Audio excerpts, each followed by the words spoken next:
mga kabiyero, 13 bus po kami dito. Plus isang coaster dito po sa loob ng Intramuros.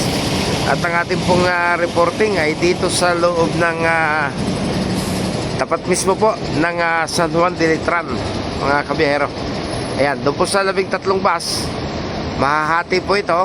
Yung kalahati po ay mapupunta sa Subic at yung kalahati naman po ay mapupunta sa Clark. So napasama po tayo doon sa patungo ng Clark, mga kabiyero. Bali, 4 ang pupuntahan, 3 sa loob ng Clark at isa po sa Baraswin Church dito sa Malolos, Bulacan, mga kabiyero. Okay, pinapasok na po tayo sa loob mismo po ng school campus, mga kabiyero. At habang unti-unti pong hinihintay yung mga sasakay po sa bus na makumpleto, dinalhan po tayo ng breakfast ng charterer. Kung kaya't nakita po ninyo kanina na nag-uumpukan na po yung lahat ng mga driver at mga tour facilitator habang kumakain po ng aming early breakfast bago po kami tumuloy sa biyahe, mga kabiyero. So ayan, nakikita po natin yung ating mga tour facilitator habang nagsasagawa po ng kanilang last minute meeting.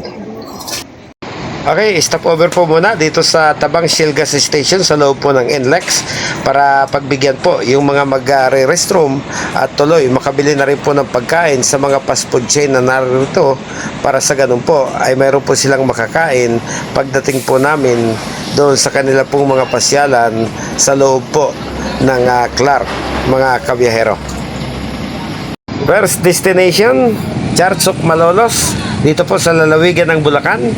Isa pong makasaysayang lugar kung saan ang pagbuo po ng ating kauna-unahang saligang batas ay dito po naganap sa loob po ng simbahang ito. Ito po ay nung araw pa, sa panahon pa po ng panunungkulan ng unang Pangulo ng Republika na si Emilio Aguinaldo y Pami, mga kabiyahero. Makailang ulit na po nating naipakita sa inyo ang lugar na ito, pero dahil gusto po nating makumpleto yung mga destinasyon po na pupuntahan natin sa ating biyaheng ito, ay muli ipakikita ko po sa inyo ito kahit sandali, mga kabiyahero.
Okay, second destination po natin. Nasa loob na po tayo ng Clark at ito na po yung gate mismo ng Paradise Ranch kung saan nandito po sa loob nito yung Socobia.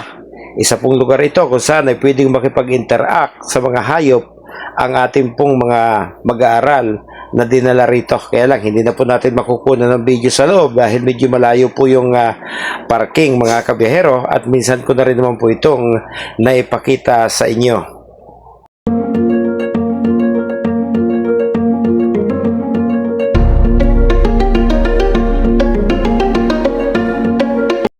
Pagkatapos po ng halos 1 oras doon po sa Socobia, ay narating na po natin yung kanilang pangatlong lugar na bibisitahin.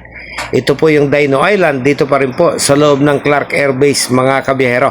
So bago po sila pumasok, maglalunch na po muna sila sa loob ng bus. Dahil kung pupunta po sila sa labas, bukod po sa napakainit, sobrang alikabok po ng kanilang pwesto sa parking area. Ayaw, di ma.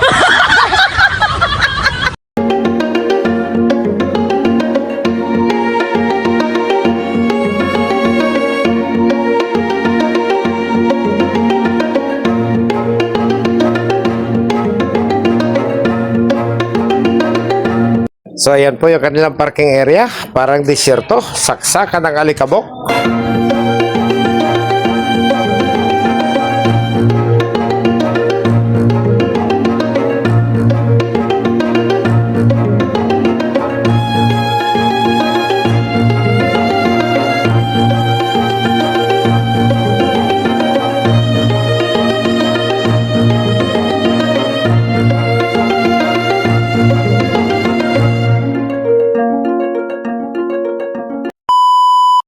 At pagdating po ng alas 5 ng hapon, pagkatapos po ng kanilang Dino Island Adventure, ay syempre, final destination po natin ay ang duty free shop dito po sa loob ng Clark, kung saan sila po ay mamimili ng kanila pong mga may papasalubong sa kanila pong mga pamilya, mga kabihero.